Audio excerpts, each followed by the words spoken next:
Le corps d'une femme est une carte au trésor. Et la plupart des hommes ne connaissent même pas les grandes lignes de cette carte. Ils connaissent deux zones, les seins et le vagin. C'est à peu près tout, et même ces deux zones, ils ne les connaissent pas vraiment. Ils cherchent le trésor à l'aveugle, et ils se demandent pourquoi ils ne le trouvent jamais. Aujourd'hui, je vais te donner cette carte, complète, détaillée, sans rien cacher. Parce que sans cette connaissance, tu ne pourras jamais lui donner le plaisir qu'elle mérite, et tu ne pourras jamais devenir l'amant qu'elle n'oubliera pas. Commençons par une erreur de vocabulaire que 99% des hommes font. Ils utilisent le mot vagin pour désigner tout ce qui se trouve entre les jambes d'une femme. Mais c'est faux. Le vagin, c'est l'intérieur, le canal. Ce que tu vois à l'extérieur, ça s'appelle la vulve. Et la vulve contient plusieurs parties distinctes, chacune avec sa propre sensibilité, chacune avec son propre rôle dans le plaisir. Si tu ne connais même pas les bons mots, comment veux-tu comprendre comment ça fonctionne? La vulve comprend les grandes lèvres, les lèvres extérieures. Elles sont moins sensibles, mais elles font partie de l'ensemble. Ignorer complètement cette zone, c'est sauter des étapes. Les petites lèvres, les lèvres intérieures, sont beaucoup plus sensibles. Riches en terminaisons nerveuses, elles méritent de l'attention. Beaucoup d'hommes les ignorent complètement et vont directement ailleurs. C'est une erreur. Ces lèvres sont connectées au clitoris.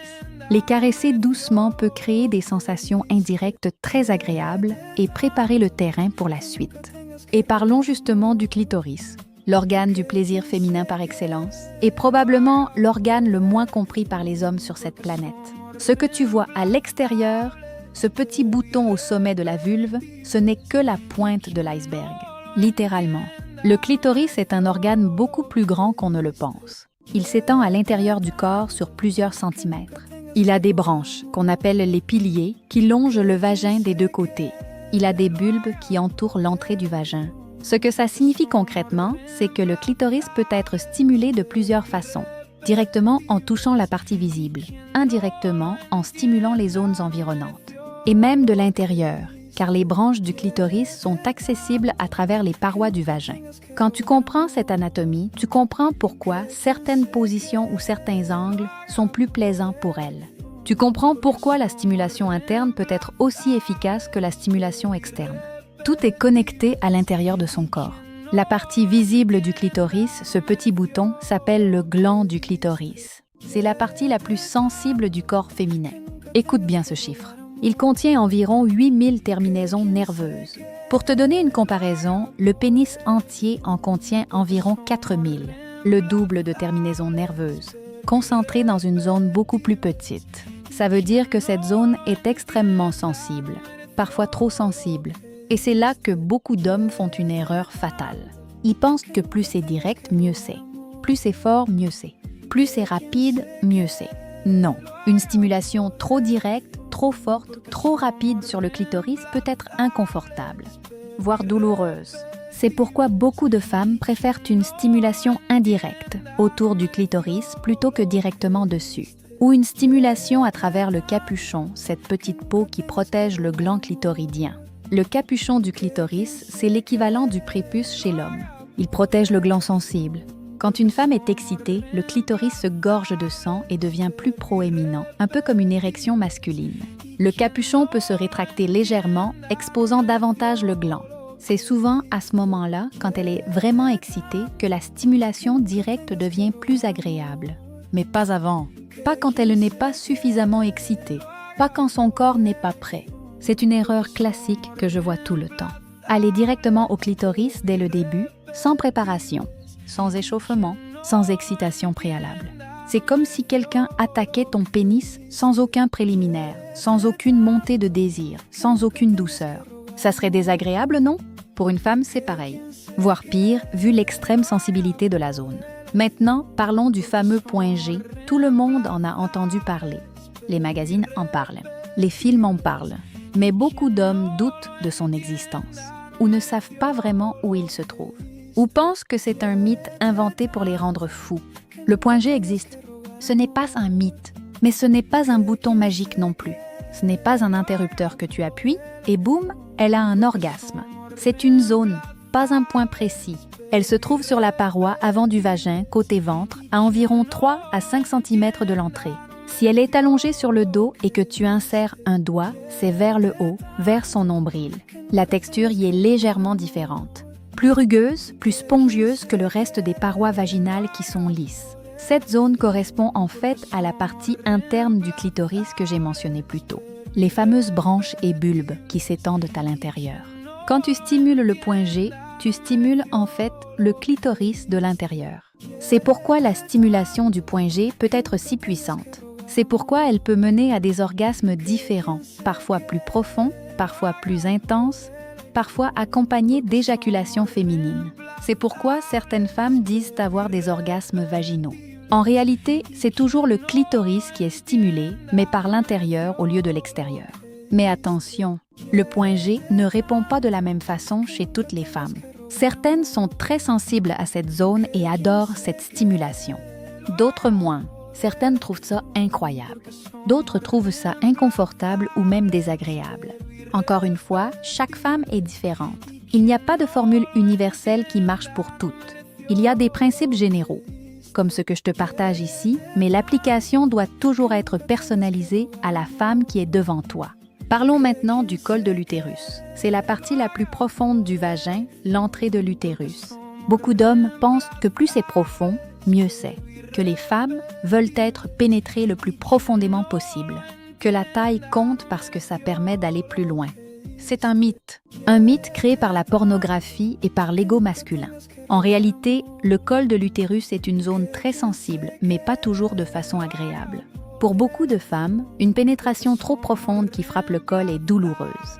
Surtout si elle n'est pas suffisamment excitée. Surtout pendant certaines périodes de son cycle menstruel où le col est plus bas et plus sensible. Surtout si c'est fait avec force ou sans attention. Cependant, il existe des zones autour du col qui peuvent être très sensibles au plaisir pour certaines femmes.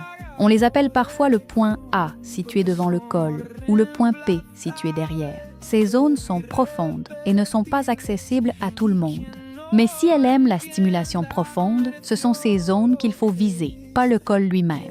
Maintenant, sortons de la zone génitale, parce que voici quelque chose que la plupart des hommes ne comprennent pas. Le corps entier d'une femme est une zone érogène, pas juste entre ses jambes, pas juste ses seins, son corps entier, de la tête aux pieds, et les hommes qui comprennent ça ont un avantage énorme sur ceux qui ne regardent que les zones évidentes. Commençons par le cou. Le cou est une des zones les plus sensibles du corps féminin. La peau y est fine. Les terminaisons nerveuses y sont nombreuses. Un souffle chaud dans le cou peut lui donner des frissons. Un baiser doux sur le côté du cou peut la faire fondre. Une morsure légère peut l'électriser. Beaucoup d'hommes ignorent complètement le cou. Ils vont directement au sein ou plus bas. C'est une erreur. Le cou est une zone de connexion intime. C'est une zone de vulnérabilité. Quand elle te laisse accéder à son cou, elle te fait confiance. Et quand tu stimules cette zone correctement, tu éveilles quelque chose en elle. Les oreilles. Encore une zone ignorée par la plupart des hommes. Le lobe de l'oreille est riche en terminaisons nerveuses. Un souffle chaud dans l'oreille peut lui donner des frissons dans tout le corps. Un murmure peut l'exciter plus que des cris.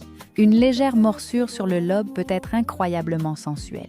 Et ce que tu lui dis dans l'oreille, comment tu lui parles, peut amplifier toutes les sensations physiques qu'elle ressent. La nuque. Cette zone à l'arrière du cou, à la base des cheveux, extrêmement sensible. Un baiser là peut la faire frissonner. Une main qui remonte dans ses cheveux en partant de la nuque peut être électrique. Beaucoup de femmes adorent qu'on leur touche les cheveux, qu'on les caresse à partir de la nuque. C'est à la fois relaxant et excitant. Les épaules et le haut du dos. Des zones souvent négligées mais très réceptives au toucher. Un massage des épaules n'est pas juste relaxant, c'est aussi sensuel. Des baisers le long de la colonne vertébrale peuvent lui donner des frissons. Le bas du dos, juste au-dessus des fesses, est particulièrement sensible pour beaucoup de femmes. Une main placée là, une caresse, peut être très excitante.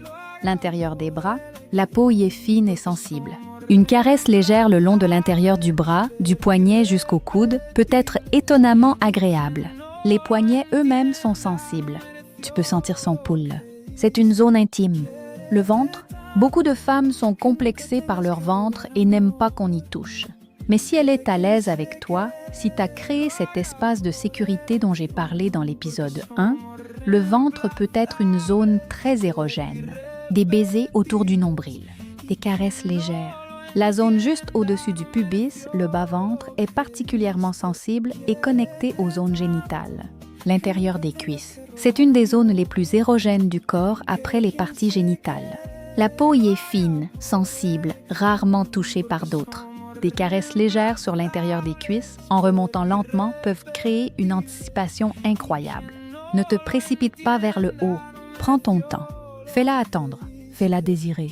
La tension que tu crées en t'approchant sans jamais arriver est parfois plus excitante que la destination elle-même. L'arrière des genoux, zone oubliée par presque tout le monde. Pourtant très sensible, une caresse légère, un baiser peut créer des sensations surprenantes. Les pieds. Certaines femmes adorent qu'on leur touche les pieds. D'autres détestent ça.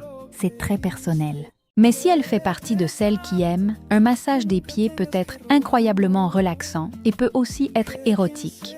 La plante du pied est connectée à beaucoup de terminaisons nerveuses et l'acte de prendre soin de ses pieds montre de l'attention et du dévouement.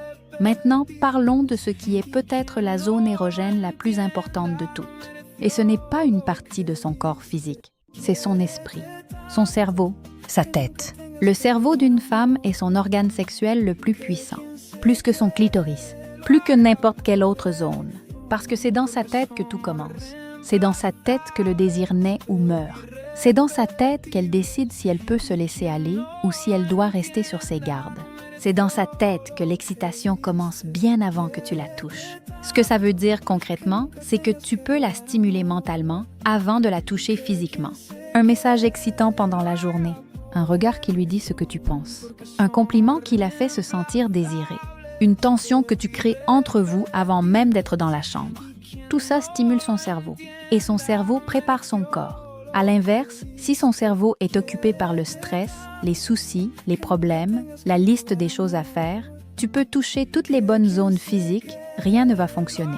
Son corps ne répondra pas, parce que son esprit n'est pas là, parce qu'elle n'est pas présente mentalement. C'est pourquoi les préliminaires ne commencent pas quand tu la touches. Les préliminaires commencent bien avant, dans la façon dont tu lui parles, dans la façon dont tu la regardes, dans la façon dont tu crées de l'anticipation, dans la façon dont tu la fais sentir désirée tout au long de la journée.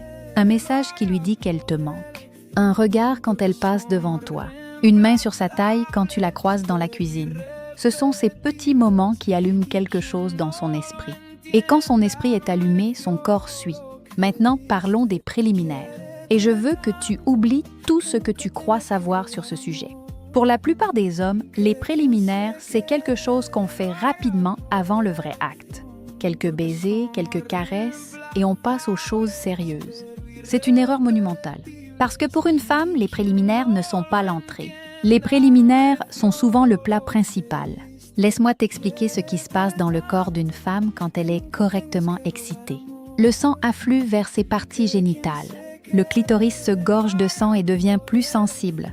Les parois du vagin commencent à produire de la lubrification naturelle. Cette lubrification n'est pas juste pour le confort, elle change la sensation de tout ce qui suit. Les lèvres s'écartent légèrement et deviennent plus sensibles. Tout son corps devient plus réceptif au toucher. Mais tout ça prend du temps. Ce n'est pas instantané. Le corps d'une femme a besoin de temps pour se préparer. Et je ne parle pas de 2 ou 3 minutes. Je parle de 15 minutes minimum. 20 minutes idéalement. Parfois plus. Ça dépend de la femme, de son niveau de stress, de où elle en est dans son cycle, de comment elle se sent ce jour-là. Et voici le problème. La plupart des hommes sont excités en quelques secondes. Tu vois quelque chose de sexy, tu es prêt. C'est biologique, c'est normal, mais tu projettes ce fonctionnement sur elle. Tu penses que si toi tu es prêt, elle doit l'être aussi. C'est faux? Complètement faux. Elle a besoin de beaucoup plus de temps que toi pour arriver au même niveau d'excitation. C'est ce qu'on appelle la courbe d'excitation. Ta courbe monte vite et descend vite. Sa courbe monte lentement et descend lentement. Si tu précipites les choses, tu arrives au sommet de ta courbe alors qu'elle est encore au début de la sienne. Et quand tu as fini, elle n'a même pas eu le temps d'atteindre le milieu. C'est la source de tellement de frustration dans les couples. Ce décalage de courbe que les hommes ne comprennent pas. La solution, c'est de ralentir. Massivement ralentir. Passer du temps sur les zones dont j'ai parlé. Le cou, les épaules, les dorses, l'intérieur des cuisses. Construire l'excitation progressivement. Laisser son corps se préparer. Laisser sa lubrification naturelle se produire. Laissez son esprit entrer complètement dans le moment. Et pendant que tu fais ça, varie ton toucher. Ne fais pas toujours la même chose. Change la pression, parfois léger comme une plume, parfois plus ferme. Change la vitesse, parfois lent et délibéré. Parfois plus rapide et passionné. Change le rythme. Sois parfois prévisible pour qu'elle puisse anticiper. Sois parfois surprenant pour maintenir son attention. L'imprévisibilité est excitante. Quand elle ne sait pas exactement ce que tu vas faire ensuite, son corps reste en alerte. Son attention reste sur toi. Son excitation continue de monter. Mais si tu fais toujours exactement la même chose dans le même ordre avec la même pression, son esprit peut partir ailleurs. Elle peut commencer à penser à autre chose. Et quand son esprit part, son corps ne répond plus. Utilise tous les sens, pas juste le toucher. Ce qu'elle entend compte. Ta respiration, tes mots, les sons que tu fais. Un murmure dans son oreille peut l'exciter autant qu'une caresse. Ce qu'elle sent compte. Ton odeur, un parfum, l'odeur de ta peau. Ce qu'elle voit compte. Tes yeux qui la regardent avec désir. La façon dont tu la regardes. Ce qu'elle goûte compte. Un baiser profond. Tes lèvres sur sa peau. Engage tous ses sens. Ne te concentre pas uniquement sur le toucher physique. L'expérience doit être totale, immersive. Elle doit être complètement absorbée dans le moment, complètement présente avec toi. Et pour ça, tu dois engager tout son corps et tout son esprit. Et voici quelque chose que peu d'hommes comprennent. Sa courbe d'excitation descend aussi lentement qu'elle monte. Ce qui veut dire qu'après l'orgasme, ou même si elle n'a pas eu d'orgasme, elle reste dans cet état d'excitation pendant un moment. Elle a besoin de temps pour redescendre. Elle a besoin de tendresse après, de présence, de connexion. Se lever immédiatement pour aller faire autre chose, c'est briser quelque chose. C'est gâcher une partie de l'expérience. Reste avec elle, tiens-la, parle-lui, laisse-la redescendre doucement. Les hommes qui comprennent cette anatomie, qui comprennent ces zones, qui comprennent ces courbes, qui comprennent l'importance du temps et de la variation, ces hommes-là donnent du plaisir d'une façon que la plupart des autres ne peuvent même pas imaginer. Ils ne sont pas meilleurs physiquement, ils sont meilleurs en compréhension, en patience, en attention. Dans l'épisode 3, on va parler du désir féminin. Comment il naît, comment il fonctionne, comment il est différent du désir masculin.